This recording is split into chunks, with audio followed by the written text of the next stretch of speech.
Welcome to Recently Logged, where this week we're talking about what we watched.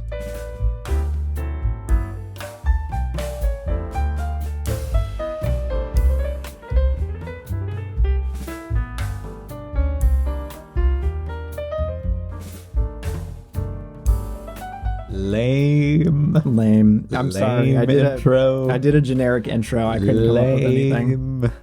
But hello.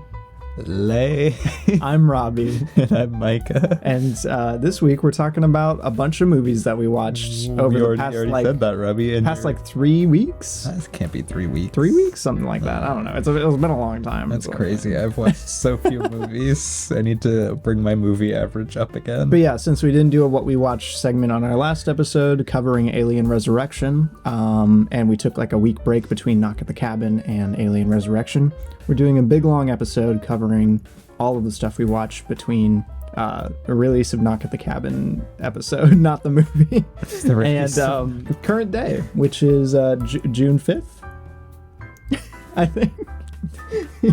I mean, yeah, but it's coming out on June 6th. Right? That is true. We're recording the night before. I'm so sorry. We're losing all of our integrity as a podcast. Yeah, I don't know about this. But yeah, this isn't what I signed on for. We'll give our brief thoughts on the movies, maybe discuss ones that we have something to say about. I don't know. Yeah, well, okay, so if you've ever listened to the podcast, we do a What We Watch segment at the end of every episode where we go over the movie briefly, give ratings and thoughts, just really quick, as a fun little thing.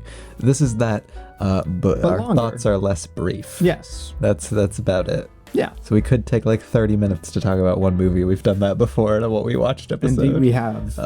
It's not the goal. Not the goal necessarily, but it could happen. But let's get into it. Let's do it.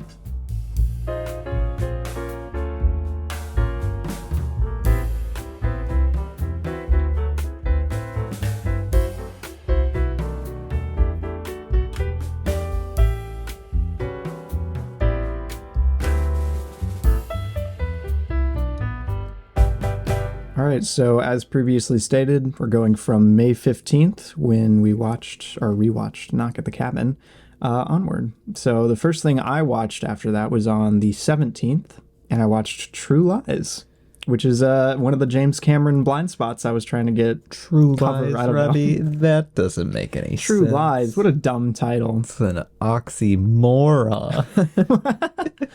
Luckily, Micah, the movie is not moronic. Can you believe it? No. James Cameron. He's got more like Lames Cameron. I don't know. I'm consistently blown away at how good James Cameron is at directing crowd pleasing movies. I think this is a question we'll take from you. I didn't watch this movie, but I just get a bad vibe. I get a bad vibe from True Lies. I think this is a bad take. No, I get a bad vibe from your take, right? Oh, I see. Well, I haven't seen his Terminator movies. This looks like a solid 3.5, 4 movie. I mean, it has a 3.5 average on Letterboxd, so do it that way you will. But yeah, True Lies, I really enjoyed it. It's got some great set pieces. Arnold Schwarzenegger is amazing. I had never really seen him in anything except for Jingle All the Way. So this was really cool. I don't know. Also, Bill Paxton is really good in this. Jamie Lee Curtis is really good in this. My God. It's got a stacked cast. It's got amazing set pieces. It's got great direction. It's actually really funny, which I didn't expect. I mean, it's supposed to be a comedy. It's supposed to be a spy comedy, but and everybody's a comedy is supposed to be funny. Well, the thing is, something like Titanic or Avatar has jokes in there, but it's not an outright comedy like this one is. So I think it's a nice. It was a nice change of pace for the Cameron movies that anytime there's a couple of good set pieces where everybody's oh, well, it's the best of the series, with Indiana Jones. Okay, even though Temple of Doom is the weakest of the movies out of the trilogy, it still has the best set pieces, and Robbie's it's the best one. The set pieces in Temple of Doom are enough to make me love it. No, see, this is what I'm saying. But yeah, True Lies, great movie. Big recommendation from me. I can't wait to see the rest of Cameron's movies. It was so good. I gave it a 5 out of 5. 5 out of 5. You'll notice a trend here. like a chump. Some kind of chump. Yeah. Then on the 19th, we sat down and we rewatched Satoshi Kon's masterpiece, Paprika. I feel like every Satoshi Kon movie, you could like pull it up and be like Satoshi Kon's masterpiece. Satoshi Kon's, yeah, that's the Satoshi Kon difference. Right. All of his movies are masterpieces. But yeah, we watched Paprika for my second time. Had you seen it again? No, it was my second time. Okay, cool. Pretty cool movie, if you ask me. It worked a lot better for me on a rewatch. I really enjoyed it because it's still not my favorite. I think a lot of it from an aesthetics and story like line kind of level is probably one of my lesser liked Satoshi Kon stories, which is crazy to me because it's one of his most like visually striking movies, besides like something like Perfect Blue. I guess Perfect Blue and Paranoia Agent and Millennium Actress, they're just better. Yeah, I guess so. I don't know. I really like the art direction in this one. Yeah, I don't know. I never get fully behind it as much as I'd like, but it worked a heck of a lot better emotionally on this rewatch. Yeah. I actually like got into it, which didn't really happen as much with my first watch. I was about to say, especially, I don't know, I feel like all Satoshi Kon movies are going to be this way, but a lot of anime has been this way where I can appreciate it a lot more when I'm not just trying to keep up with what's happening. Because, I can read subtitles pretty fast, but like that takes up a fair amount of your like processing power when you're watching a movie. By halfway through any foreign language movie, I forget their subtitles. Well, no, I know, but like Paprika is not like a super straightforward movie, so I spend some of the time just trying to keep up with what's happening, like where people are. On a rewatch, you can you can track things. Exactly. So what I'm saying is I was able to enjoy it a little bit more on an emotional level and all that, like on a rewatch, because I wasn't so focused on trying to follow what was happening all the time. Yeah. So it was like, really cool. I still really love this movie. Like, it's so cool. Paprika is a really fun character. Yes. And a lot of the emotional like beats that they go for with it are really interesting and unique. I think still, if I had to like pluck any problem for it, I would still say that I just don't feel like the villain works 100%. But the problem is that with that and the reason it doesn't really matter that much to my total enjoyment is the villain isn't really like the true villain of the thing. It's supposed to be technology, like unchecked technology as a whole, not just some guy. Like unrestricted connectivity through electronics is the real villain of Paprika. Yeah. Which Satoshi Kon is a genius, and he's right about all things. I was about to say the internet critique that you can pull from Paprika is very poignant nowadays. Right? Like, this was just at the beginning of, like, the internet was starting to go in full force by 2006. Mm-hmm. And, I mean, he died a little bit after this. Yeah. I think he died in, like, 2007 or 2008. Goodness, man. And like he was like, man, he was right on the money with this, man. Yeah, some of the stuff in this is genuinely very like existentially frightening. Exactly. It's got some really powerful imagery. It's got some really dark imagery, despite being like probably his most visually poppy and like bright movie. Yeah, I was about to say it's a very colorful movie, more so than even like Millennium Actress is. Yeah, which is it all blends together to be a really, really unique experience that lets itself go a bit more crazy, like Satoshi Kon likes to. Yeah. And is really a good culmination of a lot of his work. I was about to say, for my money, this is like the Satoshi Kon project for me. If I'm not picking Paranoia Agent. I was about to say, what about Paranoia Agent? I don't know. I feel I really need to rewatch Paranoia Agent. The greatest show ever, probably. Probably. But yeah, Paprika is definitely my favorite of his movies. It's not my favorite, but it is awesome. Just because, it works so well on just like every technical front, and I love the themes it's touching on. I love its form, its direction, everything. It's a masterpiece. I gave it a 5 out of 5. Yeah, I think it's also a masterpiece. It's just not my favorite. It's of amazing, his stacked amount of masterpieces. Right? Yeah, he just has like an endless supply of them, apparently. Then on the 19th, what did we watch as well, Remy? We watched Game Night for the first time. Yeah. A little 2018 comedy, which is hard to come by. It was a studio comedy. John and Jonathan, my guys. The boys from D&D. Wait a minute, Jonathan from D&D? Oh my gosh. It's all connected. It's all connected. But yeah, we watched Game Night for the first time. There's a bunch of my friends who had been like telling me that I needed to watch it, and they were right. Because it's probably like the best modern comedy I've seen. from like the 2010s. It's so funny. It's so funny. So many of the bits work. The characters and the actors are all really hilarious. Right. Jesse Plemons is like the funniest thing in the world. Jesse in this Plemons movie. giving some of his best like stuff I've seen from him, honestly. It's incredibly good from Jesse Plemons. But yeah, Rachel McAdams and Jason Bateman are like dream movie leads, like in my mind for a comedy. So this is like amazing. They pair up so well. And really just the way the comedy progresses and the way the story itself progresses is really fun. I don't think it's my favorite thing as a mystery story. It's kind of like... It's purposefully misleading. It's kind of like 21 Jump Street kind of a thing where like it's there and like, you know, you have this kind of story going on, but the story is kind of lame. Yeah, it's not the focus of it, and it is kind of lame. Even here, where it's like, oh, it was all a setup, and then, or was it? Question mark. Yeah, it's weird. But, you know... It was still really fun and so fully justifies all of the comedy that goes on throughout. Right. And really, this movie is just carried by its writing and performances. But that is not to exclude the fact that this has some of the craziest cinematography I've seen from like a recent movie like this. It's got such lively and inventive cinematography. I don't know how. Like I love the choice of like the lens choice and framing of some of the shots to make certain things look like game pieces or put in this perspective of game boards and stuff. I was about to say they invoke a lot of like board game iconography and like perspective on a lot of the shots, which is really cool and really impressive to pull off.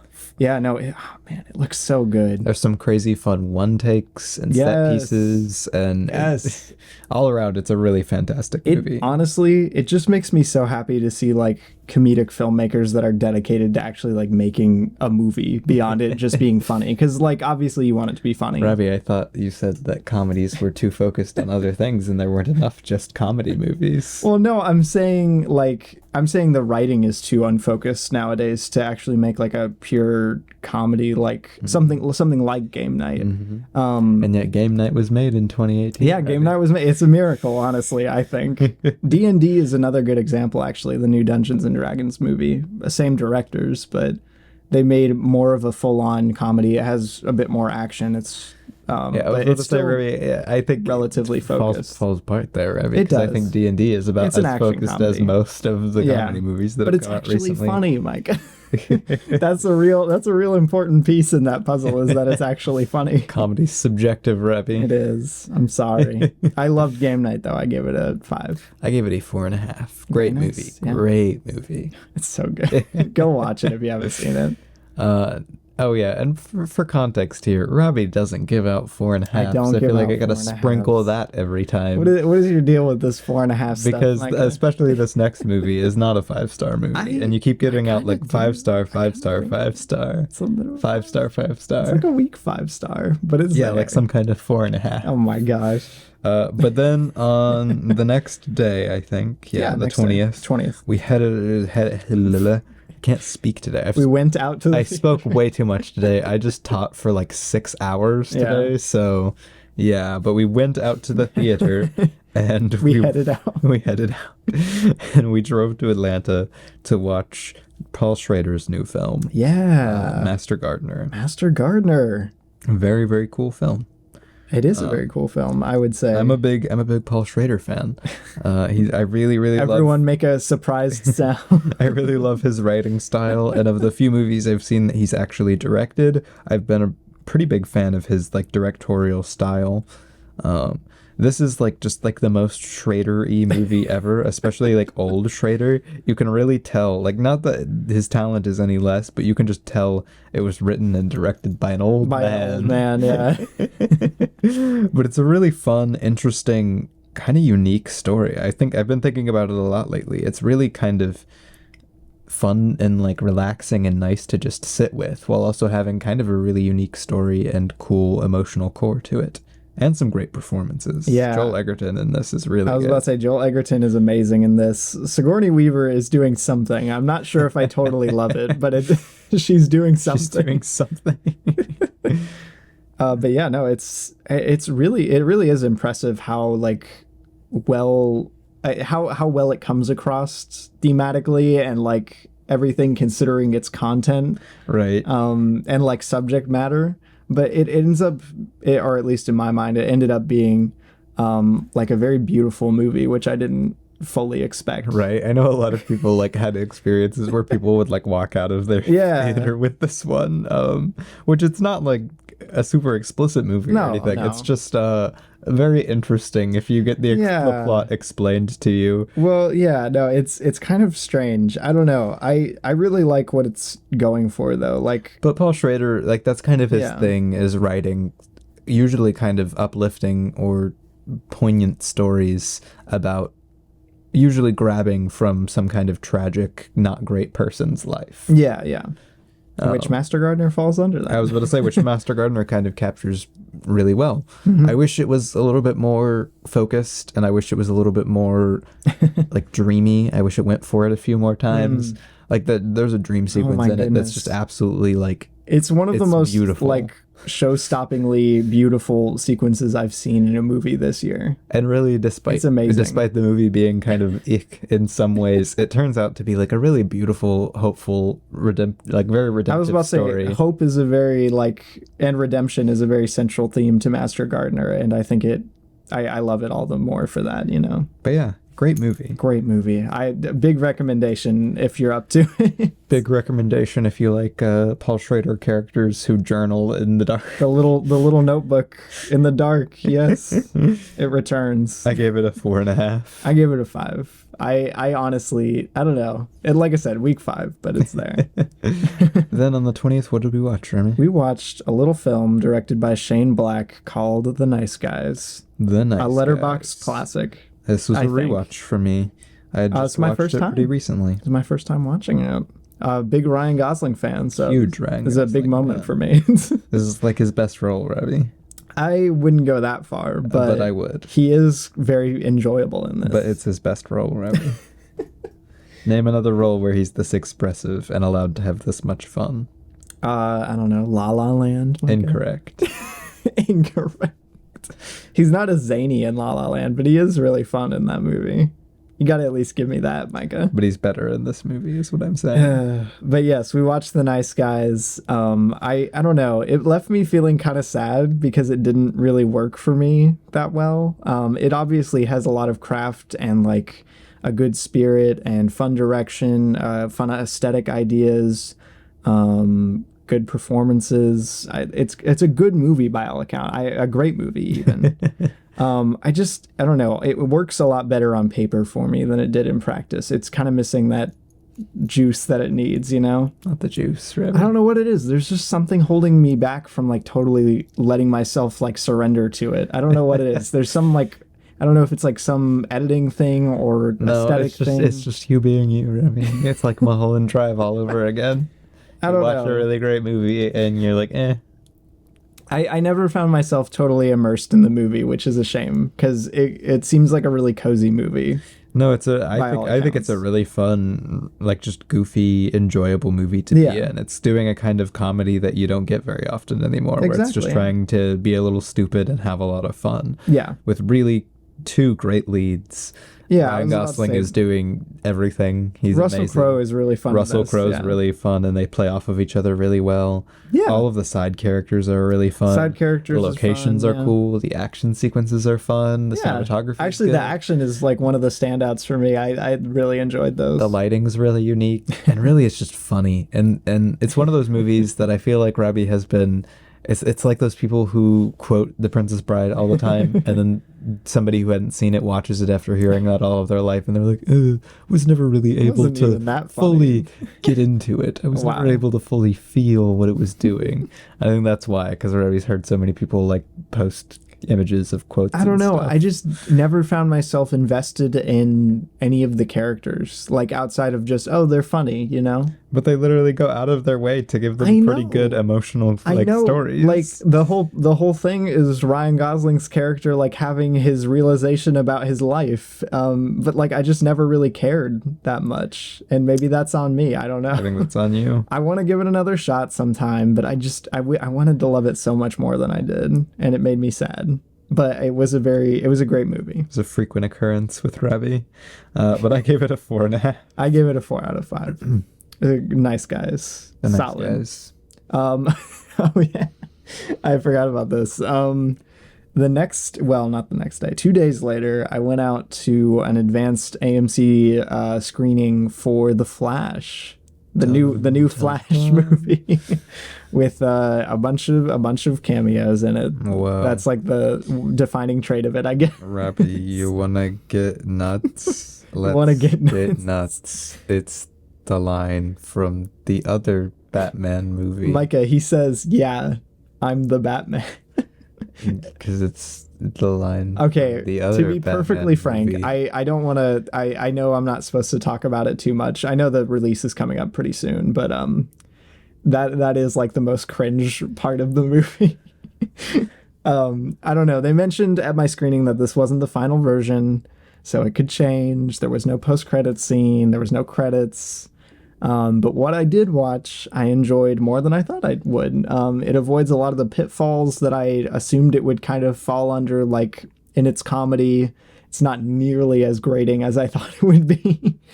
And like, I know I keep saying like these like backhanded compliments, like, oh, it doesn't suck. Who would have thought? But I actually did enjoy it a lot more than I thought I would. Well, Robbie, they were relying so hard on this movie. Ezra Miller could have done anything, and they would have continued pushing this movie for some reason. I mean, it is good. It looks like they put a lot of money into it. I really enjoyed the cinematography of it. That was actually a real standout for me. The way it's trailer shot. sure doesn't make it look good, dude. I love the "We Try Not to Die" shot. It's so funny. It works so well in the movie. But yeah, I thought it was a lot of fun.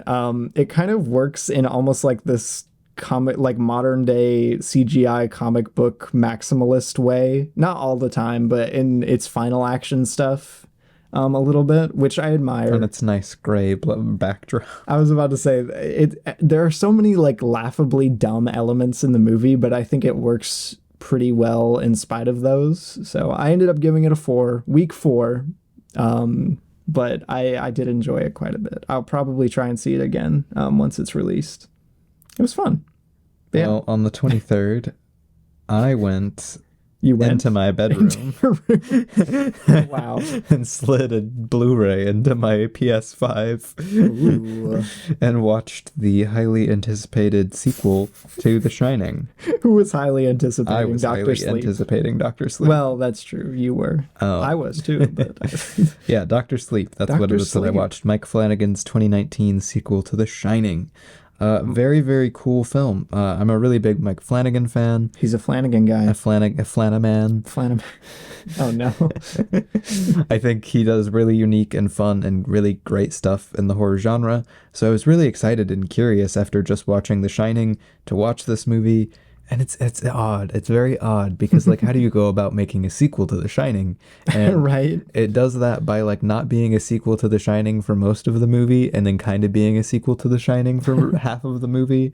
And then yet somehow people were like, it's still too derivative of The Shining. It's too derivative. I guess because they played a couple clips from The Shining throughout.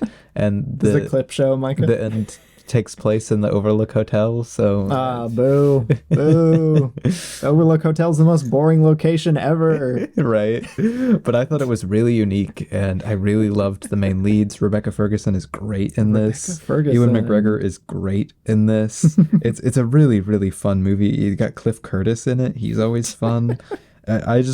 I don't know. I really enjoyed what this movie was doing. Cool. It was creepy when it needed to be. Yes. It was fun and goofy when it needed to be. Yes. It didn't rely too much on The Shining. In fact, it feels very much like its own movie, especially from a directorial standpoint. I don't understand how people were like, oh, it's just somebody trying to copy The Shining. I mean, Mike Flanagan, for, what he does, he has a pretty distinct voice as a director. This is very clearly, I don't know, maybe it's because I've seen a lot of Mike Flanagan more so as a writer, I guess. But this is very clearly a Mike Flanagan movie, in my opinion. Yeah. But yeah, I really enjoyed what it was going for. And I really like it. It looks cool, man. I gotta watch The Shining first, but then I will watch Dr. Sleep. It's not like the greatest thing in the world, and it definitely has some issues.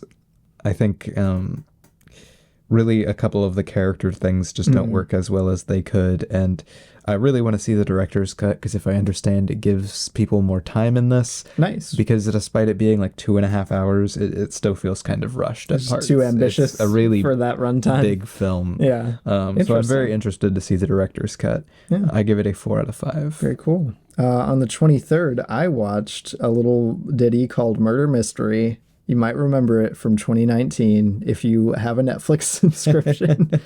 It's a comedy starring Adam Sandler and Jennifer Aniston, and it was fun. I wanted to watch it because I wanted to see the second one and because I love Adam Sandler as an actor. I haven't seen too much of his movies, like outside of like Punch Drunk Love and I guess the Hotel Transylvania movies. But as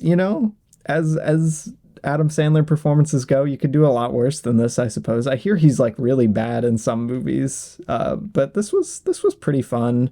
The writing is probably the most obnoxious part of it, but even then, it's too like kind of carefree to really like criticize it too harshly. I don't know. It's just kind of dumb fun, and it has Luke Evans doing his thing, so it was fun. I had a good time. But there's not really enough craft beyond just it being pretty fun to really, for me to care about it much more than that. So I probably won't think about it again, but I did end up giving it a 3 out of 5. Murder Mystery. I guess I'll have to watch the sequel now. So it was a good time. I don't know. Then on the 23rd as well, we went and watched... We went to the living room. We watched The Princess Bride with one of our friends who hadn't seen it before. Yeah. Shout out to Wesley. He was on the... Charlie Brown episode. What's the name of the Charlie Brown movie we did? I don't remember. Wow. It was one of the Charlie Brown movies, not one of the TV specials. It's our only Charlie Brown episode. I know, but I can't remember the name of it. No, it was A Boy Named Charlie Brown. That was the name of the movie. Wait, did you know? Yes. Oh my goodness, Micah. Make me sound like a bumbling fool. Well, I don't know why you needed to specify the name. Well, so they could go listen to it. They could go. It's their only Charlie Brown episode. If they say Wesley is on the Charlie Brown episode, they know to go back to the Charlie Brown episode. Well, what if we do another Charlie Brown episode? Then they know that it wouldn't be in the future from this point. Okay. But yes, we watched it with Wesley. He had never seen it before. And it's funny because one of the characters is named Wesley. It was so funny. That was funny. It was so funny when that happened. That was the best. Yeah, we did an entire very, very long episode on The Princess Bride. So if you really want to hear our in-depth thoughts, go watch that because it really didn't change. My opinions have not changed since that episode. It's an overwhelmingly like cool movie. It's such a fun, sweet, silly movie. It's kind of hard not to just enjoy being in it. Yeah. And really that's its biggest merit. I was excited that Wesley liked it. He said he would give it a 4 out of 5. Very nice. Shout out to Wesley Shout out to Wesley. I would give it a 4.5 out of 5. I give it a 5 out of 5. It is a weak 5 once again, but I think it's there. I think it has the charm. It has the craft. Solid movie. The charm and the craft. I give it a 5. Very good. What did we watch next? We watched a little movie. A little movie in the theater. Called Guardians of the Galaxy. Volume 3. Yes. Wow. Yeah. So this was like the only MCU movie that's gonna come out that I was really interested in going and catching. Right. I'm not even the biggest Guardians of the Galaxy fan. How dare I never you? have First been. of all, how dare you? But I do really respect them as like movies because like they're like some of the only movies in the MCU. It's Micah, it's one of the most like inventive and fun sci-fi trilogies of our lifetime. Not that there are too many sci-fi trilogies. Listen, the best quality of this is that Star-Lord isn't in it much. Womp womp. Which is very good. It is adds probably to the enjoyability for me personally a lot. Not even, don't take this as I'm anti Chris Pratt. I like Chris Pratt. He's a fun guy. Anti-Star-Lord. But he's just like Star-Lord just always really annoys me in 1 and 2. Like he just grates on my nerves. I mean, he's an immature like little baby man in the first 2 movies, so it makes sense that he would be obnoxious to some people. In this movie, not only has he matured a lot more, but he's also not really the main character, which he kind of is in the first 2. I was about to say he's the anchor point of 1, and he's like kind of like the half anchor point of 2, I guess, because Gamora's more of a like co-lead in that movie. Yeah, I mean, it kind of goes that way. Kind of, if I don't know if I should spoil the Guardians 3. I don't know, but it kind of goes how the trilogy is kind of leading to, where it starts with Quill, and then like in 2, it's kind of really Rocket and Gamora have most of the emotional moments of the thing. I was about to say Rocket's B plot in 2 is really like a memorable part of that movie. And Quill is still like half of the movie. He's still like very, very important. Yeah.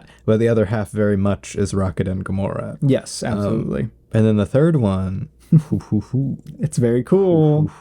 It's right. the best one. It's the I'd Rocket say. movie. It's the Rocket movie. And he is the best character. He's the best character. And he is the best Guardian of the Galaxy. I have no idea how Bradley Cooper does that with his voice. I don't know what he does.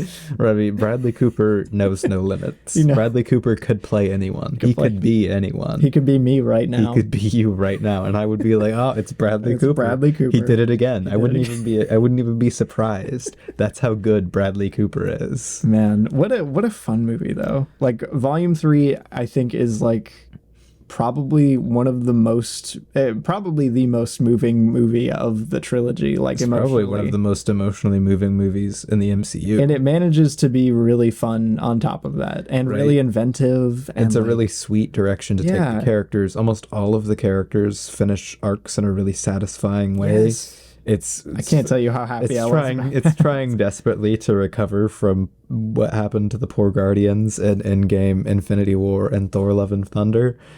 So it's got all those on their shoulders, which is really the thing that makes me the saddest, is that it doesn't operate as just like an isolated trilogy. Yeah, it's not just like its thing, but it's still it's so good.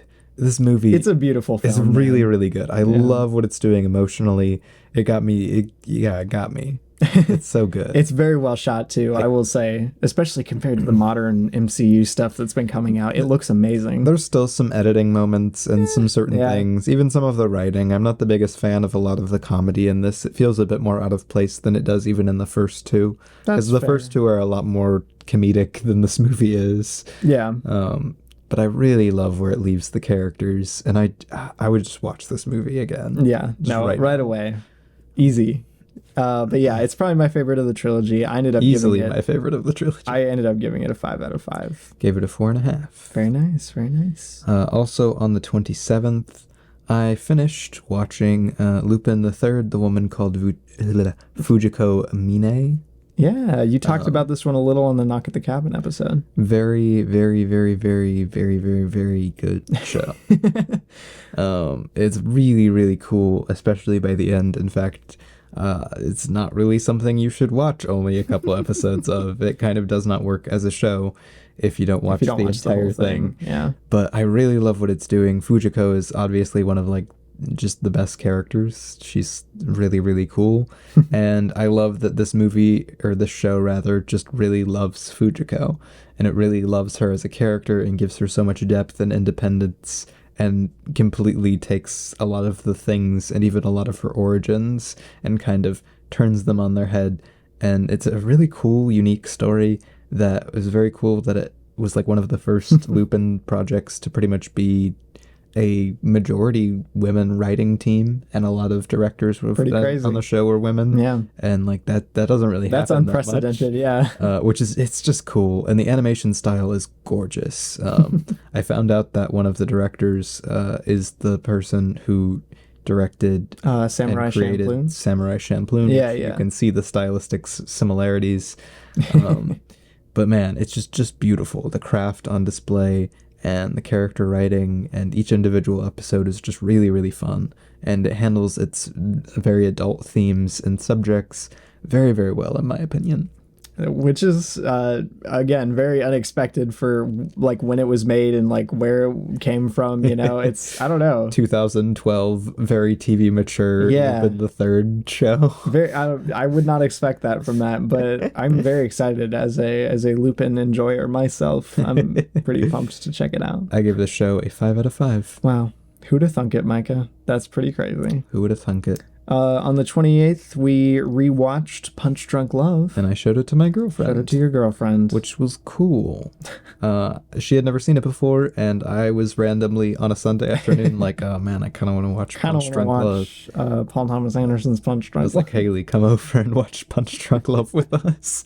So she did. Micah, it's like one of the best movies ever made. It's really, really fun. It's still not my favorite thing in the world. We also, I'm pretty sure, did an episode on this. Yes, we did. Actually, I think that was this season. Yeah, and a lot of my thoughts, again, pretty much the same. It's a very, very cool movie. Barry is a very, very cool character. Yes. It's doing so much, and it's really fun that you can just kind of dig into it every time you watch the movie. But it's still not like, it's not my go-to Paul Thomas Anderson or anything. My go-to Paul Thomas Anderson. It has so many just like moments of like subtle like magic, like it's a beautiful movie. I can't recommend it enough. It's easily my favorite of I would say if you're okay with what's in it, watch it just for Adam Sandler's performance. Oh man, he's so good here. My goodness. Especially if you're neurodivergent, because it's a very cool movie for that. That's crazy, Micah. But yeah, I gave Punch Drunk Love a 5 out of 5. It's like my favorite. Gave it a 5 out of 5. But yeah, after that, we watched Alien Resurrection 2 times. Whoa. Can you believe it? Crazy. Almost like we were doing it for some kind of podcast. It's like we had to watch it 2 times so we could talk about it on the podcast. Not only that, though, I find it really funny because we watched it the night of the 28th really late, and then the morning of the 29th really early before we recorded. It's almost like we watched them like almost back to back. That's funny. So much Alien Resurrection. I was about to say I have it logged as the 29th and the 30th for my Resurrection. Oh, then it was the 29th and the 30th. Yeah. Man, we watched it. How did that work then? Because we watched them on 2 different days. Yeah. I guess I just logged it so late. You probably yeah. But if you watch the one on the 30th, that makes no sense. Your dates have to be wrong, Robbie. No, I think maybe we finished the special edition cut like late on the 29th or something. I don't know. Micah. But Robbie, didn't we watch the special edition straight before we recorded? Oh, but we recorded at night. So it had to be the night of the 29th. So how did you log it on the 30th? No, I logged it. I logged it on the 30th, but like it doesn't matter. Listen, I can have incorrect dates on my Letterboxd diary, Micah. Anyway, go listen to that episode if you want to hear our thoughts on both cuts of the movie. Yeah, Alien Resurrection. There it is. Resurrection. Then on the 30th, we tuned in to a movie. Panos Costamos's Beyond the Black Rainbow. Oh, Beyond the Black Rainbow. You thought I was going to say Mandy. Oh, everyone thinks of Mandy, but it's Beyond the Black Rainbow. Yeah. That's crazy. Weird movie. Weird movie, yeah. I would say so. It's pretty good. I was pleasantly surprised, but yet kind of it fit my expectations of what I was expecting, which was not great things, to be fair. My expectations were kind of low for this. Micah curbed his enthusiasm about my enthusiasm Beyond the Black Rainbow. And that's probably a good thing, because if I went in expecting like the greatest movie ever made, I probably would have been really bored. Did not expect the greatest movie ever made, but I got the greatest movie. No. I hoped for the greatest movie. It's a really messy, terribly structured, kind of weakly written movie, but everything else is awesome. Almost everything else about it is really good. So, what can you do? It was enough that it kind of took a lot out of me for watching it, especially the structure. I really hate the way the story is structured. Yeah, it's kind of poorly structured for like its emotional through line to work. And the end sequences are really, really weak, which is really sad. It's a shame because it almost is like the coolest thing ever, right? Because it's like visually one of the coolest movies I've seen, especially for its budget, you know. And when it's doing what it does best, it's so amazing. It's like so awesome, the little goop baptism scene, the goop dream. That is like easily just the best part of the movie. Yeah, it's so good. My goodness, that was when I was like, this movie is working 100% at what it's trying to do. But then there are moments like the 2 Southern 80s boys where I was like, it turns into this movie is kind of falling apart. Yeah, I think it's really awesome, but like obviously it could be a lot better.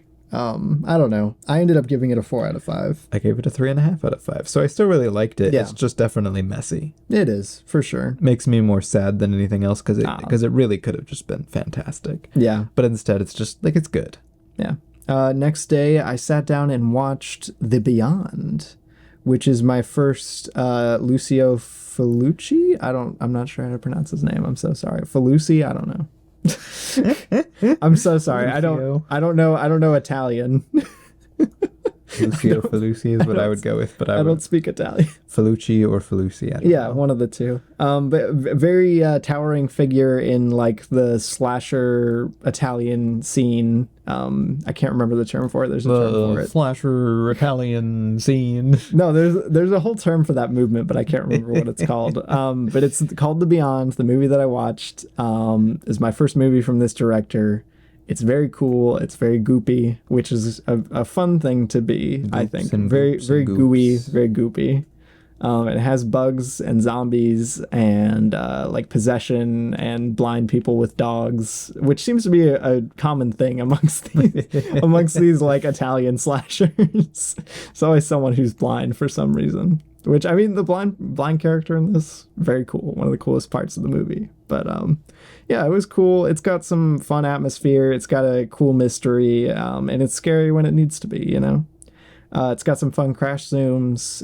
It does some fun stuff with mirrors. I don't know. It's a cool movie. It's a good time. Movie. I had a good time. Plus, like, there are like 5 separate times eyeballs are like either chewed or pushed out of the heads of people in this movie. So that was a plus for me. I gave it a 4 out of 5. I thought it was solid. Then also on the 30th, I sat down and watched The Tree of Life. Terrence Malick, second Malick movie. Then lo and Baby's behold, first Malick. The baby's second Baby's Malick. second Malick. What? There's a baby on the poster. Some kind of The Tree of Life. And lo and behold, it's really, really fantastic. Wow. As I knew it probably would Terrence be. Malick is a talented I kind of agree with Houston's review on this, that it really kind of surprises me for the movie's reputation how very linear the movie is. Like, it's very clearly like, it's just not that like crazy. There are a couple of sequences when it goes a little non-linear. I was about to say, you have like the creation sequence and everything, and like there's a few sequences like sprinkled in, I think. But outside of that, it's a pretty straightforward movie. Yeah. But still, it was really, really fantastic, and I think such a good religious movie beyond anything else. It's easily like the best Christian movie. Yeah. Unless you're counting like First Reformed, because then I would count First Reformed. Have some competition. Well, there is lots of competition, mainly from Martin Scorsese and Paul Schrader. But you like Tree of Life more? I'm just saying, like, this is probably like the straight up best Christian movie out there. That's fair. Yeah, I would tend to agree. Man, anytime someone says heaven, I immediately think of the heaven from Tree of Life. I'm like, this is beautiful, dude, man. It's just it does such a good job of capturing. It's gonna sound a little pretentious, like, you know, the kind of the spirit of God in the movie, which is really, really cool. That's a very hard thing to do. It's a crazy impressive Many have film. Tried. I couldn't imagine trying to make this movie. Oh my goodness, dude. It's a masterpiece. I gave it a 5 out of 5. Dude. I love that movie so much. Great movie. Then on the first, I sat down and watched my new Criterion that I bought for Portrait of a Lady on Fire. Wow. In which you now own a Portrait of a Lady on Fire. There's a lady on fire in the movie. What? She catches on fire. Someone put out the fire. She's going to burn. She just stands there. She's like, oh, I'm on fire and I'm a lady. And that's the movie. That sounds awesome, actually. I need to go watch that. No, this was a great movie. I was really looking forward to this. I'd heard really great things, and it totally lived up to my expectations. It's a really sweet, very poetic movie. Nice. The performances are so good. I don't even know how to pronounce her name. She's French. How do you say her name, Robbie? Oh gosh, I'm not sure. You're the one taking French. Merlant is her last name, but I don't know how to pronounce that accented E. No. Anyway, she's in Tar. It could be Naomi for all I know, but I'm not sure. That would be my guess. Anyway, she's so good in this. The two lead, I mean, this movie is pretty much just three people for the whole movie. Nice. All the best movies are, Mike. Also, the one character is named Marianne, spelled the same way as her sister, which I don't think I've literally ever seen another person with their name Apparently spelled it's the French spelling as my sister. It's funny. But man, I think that a lot of the craft of this movie is just insane. The paintings are obviously gorgeous, but really just the way the film kind of uses its cinematography and color to paint a really unique atmosphere. It's so subtle. That's crazy. It's not a poppy movie. It's not even as flashy as something like Moonlight, which I compared this movie to for a lot of its very poetic feeling romance. Yeah. But like, it's so subtle in what it's doing in almost every level that makes it just work so well, especially the framing. I love the framing in this. And I love a movie with some good framing. One of the people I follow, I felt really, I mean, I don't often agree with him, but I felt really like, oh, really? That's what you grabbed from the movie? But he was like, oh, I hated the framing. It made them feel so distant when they should be sharing the frame together. And I was like, dude, that's what's so cool about like the first half of the movie is they're hardly ever in frame together. In fact, you can barely see the one lady. That's the whole point. That's what's happening in the movie. She's trying to paint her without her knowing. So she's trying to like catch glimpses of her and she's really closed off. I thought you were talking about like the narrative framing. You're talking about the actual like composition of the shots. Composition of the shots. I think it's really, really unique. And when they finally do get in frame together, I think it's a really powerful moment. I think it's really beautiful. It's pulling a Blade Runner 2049 on us. Pulling a Blade Runner 2049. Isolating everyone. Isolating everyone. Nice. It's so good. It really is a masterpiece. I give it a 5 out of 5. Honestly, that's one of the movies that I've heard about recently, like a recent release that I'm most excited for. It looks amazing. Recent release. It came out almost 5 years ago. 5 years ago? What on earth? Oh my gosh. I need to watch it. I've been putting it off for this long to finally break down and see it. My goodness. Well, Micah was watching Portrait of a Lady on Fire the day before. I watched That Darn Cat on June 2nd. So true. That Darn Cat, the remake of That Darn Cat as it goes. It's the 97 one with Christina Ricci in it and Dougie Doug.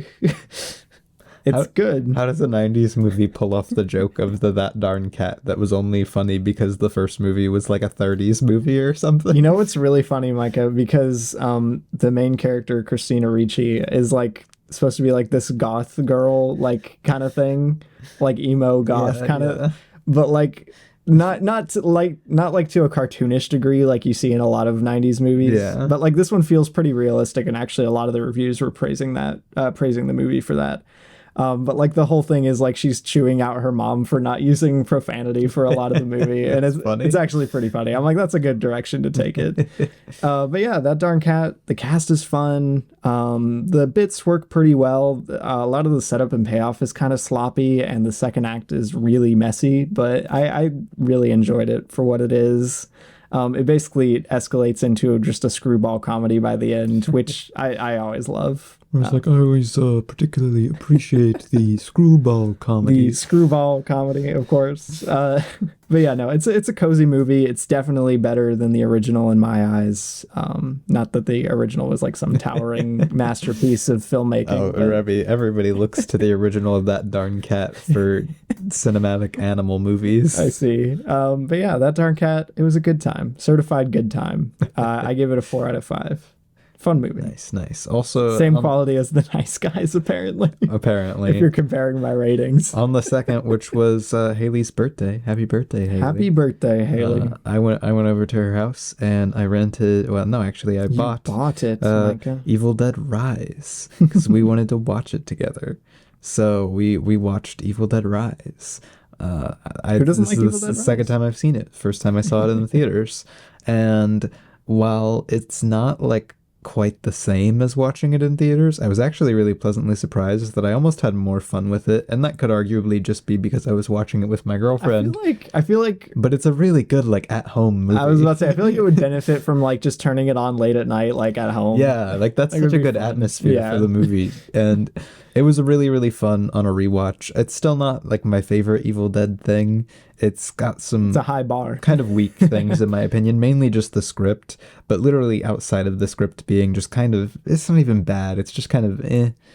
Outside of that, this movie is just so good. I love the characters, even like the kids and everything. Which is hard to do. Right. And like the mom is like so good. That's like one of my favorite Evil Dead like villains though. Yeah. She's so good. The performance is crazy. Great, man. Her performance is crazy, dude. The eye hole shot is still like just the best. And really, especially on a rewatch, this movie is just fun. You get to just kind of turn off your brain and have fun to like extreme graphic gore and goofiness. It's great. It's an Evil Dead movie. It's an Evil Dead movie. You know, what more can you ask for? What more can you ask for? And Haley was really happy that the cat lived. She was so worried that the cat was going to die. And I was like, no, it's actually funny because the director commented on the fact that he really wanted the cat, to include a cat and to have it live because he's a big cat fan and horror movies always kill the cat. Horror movies always kill the cat. It's practically a staple of the genre at this point. It's true. And it has real roots in the genre. Wow. But I need to stop talking about horror roots. I've done too much research. I'm like, oh, well, the roots of the horror movies. This derives from...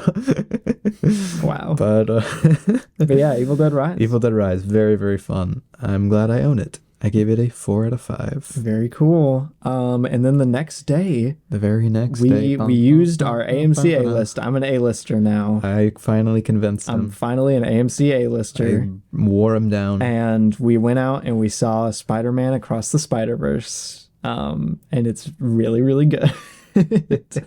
I'm still like kind of up in the air on whether or not we're going to do it as an episode like this upcoming week. So it's just going to be really difficult for me to get out to the theater to watch it again. Yeah, I was about to say Micah's going to be pretty busy. But now that we have A-list, hopefully we'll be seeing more stuff in theaters and maybe covering some more recent movies. That's what I've been doing. Right? Yeah. I don't know where you've been. I've been in my lane, Micah, focused, you know. But anyway, Across the Spider-Verse. I was super duper excited for this. Spider-Verse is one of my favorite Spider-Man movies out there. Yeah, man. And I'd seen it like so 7 times. We got to see it like a week early. I was obviously on the hype train for Across the Spider-Verse. Absolutely. And I'd heard really good things from people who had gone and seen it. So I was really excited to go watch it. And then I watched it. And honestly, it worked way better for me than the first one. I connected with it emotionally so much more. I think it's kind of brilliantly written. I love the combination of Miles and Gwen fully being both leads. Like Gwen is given just as much character weight as he is. And that's really good. So good. The way they wrote their arcs together. The other side characters are a lot better in this than the first one. The animation is, it's the animation. You can't even talk about it. You could do like an entire podcast, not even an episode of a podcast, but an entire podcast just talking about the animation and the craft put into this movie. Well, I mean, the first Spider-Verse launched like a whole new trend in visual style of animated movies. Not that it was the first to ever do it, but it definitely popularized it. Yeah, and this just took it to a whole nother level. Yeah, this kind of cranks it up, honestly. Being able to spend more time in other dimensions, not just Miles, allows their differences in animation to really shine. Like, I mean, Spider-Gwen, when you see her throughout the movie, you don't really tell that she's really in that much of a different looking like universe than Miles. But when you actually get a lot of time with her in this movie, you get to see she's got like this cool watercolor world. Right. It's so cool. And they do that over and over again while also changing like the way the movie is shot and the cinematic language overall for each different location. I was about to say, on an animation level, it's one of the most like stunning movies I've ever seen because it's able to incorporate so many different art styles and aesthetics and, like you said, different types of visual language and everything like that in a really seamless and exciting way that I've never really seen before. Crazy. On top of that, it balances its villains really well. I'm not going to say full on that Miguel is like a villain, but obviously he's not a good guy. Spoilerizing Mike. It's Miguel, Robbie. Miguel. Anyway, I didn't know who he was before I saw either of the Spider-Verse movies. But Oscar Isaac's performance as him is incredible. I was actually kind of nervous about it because I hadn't really heard him do much voice acting, and the trailer clips weren't that convincing. But in the movie, he really works. Dude, you get get Jason Schwartzman in this movie. I was about to say Jason Schwartzman is Daniel really, Kaluuya really fun. in this movie. Daniel Kaluuya is so good. You get Jake Johnson again. Right? It's a stacked cast, man. It's so good. And like you said, I really do enjoy the like side character lineup in this one a lot more, just because they have a bit more time to define them as characters, and they feel a lot. They don't feel like jokes. Really, my biggest problem with the first Spider-Verse, which is not really that big of a problem, I gave it like a 5 out of 5 it's almost every time I watched a perfect it. Movie, almost. Yeah. But my biggest problem is comparatively is that it has to do so much as a first movie. It has to do so much setup. It has to do so much for the Spider-Man story, and it does it all really well. Miles where he needs to be, and it does it really, really well. And very efficiently too. I never emotionally connected that well with it, and a lot of the side characters are just kind of there because of that. Really, Gwen and Peter B. Parker are really the only side characters, which this movie fleshes out a lot more of its like big cast, a lot better. And it's really, really cool. The characterization and everything going on, it's so good. There's so many good side characters. I can't even mention all of them. I was about to say, I do agree, though, that this one kind of emotionally grabbed me a bit more than the first one, which kind of caught me off guard. I don't know. I didn't know Gwen was going to be like a co-lead of this movie, but her arc works so well in this for me. And I actually do enjoy Miles' characterization in this one almost more than the first one. Yeah, it really kind of bothers me that people like get onto this movie for not being finished, because I think this is like a finished story, because I think this is one of the best instances. It's a hard cutoff of a part one, you know. Well, I think this is one of the best instances of a part one, and somebody put it in a way that I was like, finally, like, yeah, that's what it is. Yeah. The fact that they open up with Gwen and they give Gwen so much, and they close with Gwen essentially. They throw in the little extra thing with Miles. They give you the resolution of her. Like, I was about to say Gwen's emotional arc is the story of the movie. Yeah, and then Miles' story arc is open. It parallels it in a pretty obvious way. It parallels it, but is left open at the end. And I think, like, I guess people didn't really, I don't know, it either just didn't click with them as well, or they didn't think of Gwen as a real co-lead of the movie, despite taking up easily almost as much time as Miles. Yeah, pretty much. And given almost more emotional weight, because, again, the emotional core and arc and structure of the story revolves around her. So it's great stuff, I think it's really fantastic for a part one movie, especially. I was about to say, taking like something like Dune, another modern like part one example, it feels so much more Across the Spider-Verse feels so much more complete and satisfying as a one movie experience. And I love part one. I agree with that. Yeah. And I love Dune. And I think Dune is like a perfect movie. It's almost a great movie. But it is easily a weaker part one movie than Across the Spider-Verse, which I think is part of the reason they even dropped the part one titles. I think it was for the best. Because they wanted to get people to not think of this as, oh, this is a part one. They wanted to try and get people to think of it as this is a complete movie. It's a movie, it is. And especially with the themes about the weird kind of racist interpretations and opinions around Miles Morales kind of being the center, on the internet and stuff, being a center theme of the movie, which I actually just saw a clip of the directors and writers specifically talking about the fact that was definitely what they were going for. The fact that so many people are like, oh, Miles Morales isn't Spider-Man, he's just Miles Morales. He's a different character. Couldn't have a black person being Spider-Man. That would be redonkulous. That'd be crazy. So like they make the canon be this big kind of threatening thing. If this trilogy of movies goes where I think it's going, I'm gonna be so happy, because that's gonna be like the coolest thing ever. And it makes Miles even more of a satisfying character to watch, to see him like defy all of this. It's just, you're like, it's so good. You're like, oh my goodness, dude. It's a masterpiece. To anyone listening to this, if you can't get behind Miles as a character, I don't know what you're doing. I don't know what's going on. Might be racist ? Might be racist ? I don't know. But like, he's one of the most memorable and emotionally involving like leads of an animated movie in recent times. Yeah, like he's so good. He's so good, and he's honestly one of my favorite Spider-Man. Yeah, absolutely. This is easily my favorite Spider-Man movie, just hands down. I can't think of another Spider-Man movie that I like even close to as much as this. Okay, Spider-Man 2002, the Raimi one, is like one of my favorite movies ever. It would be a really close toss-up between Spider-Man 02 and Across the Spider-Verse, because they're both really, really good.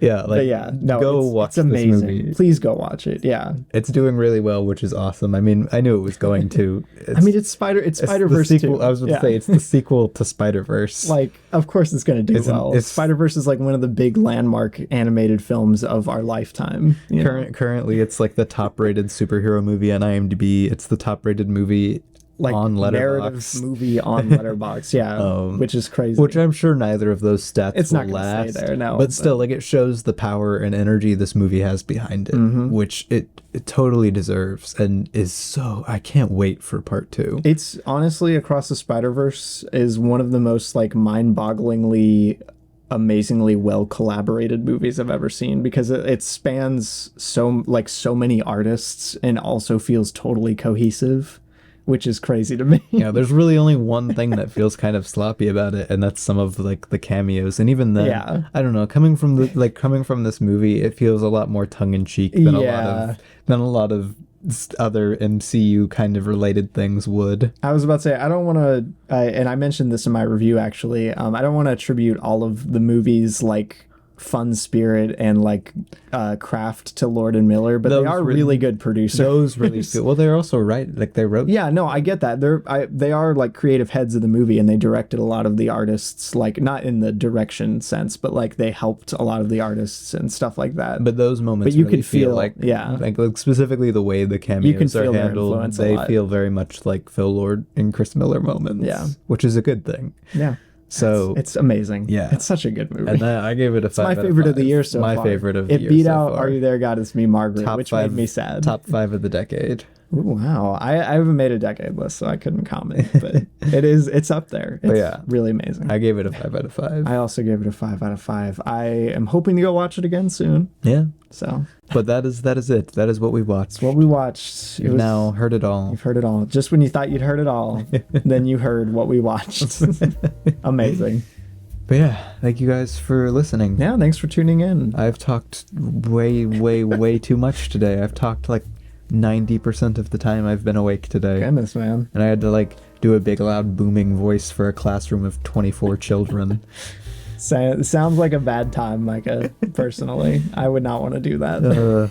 My voice hurts is the moral of the story. But yeah, thanks for tuning in, guys. We'll catch you next week with another movie. Who knows what it'll be.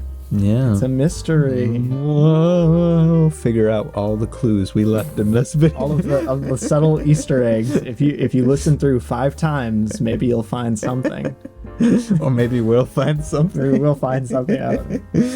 We'll see you guys next week. Adios. Bye.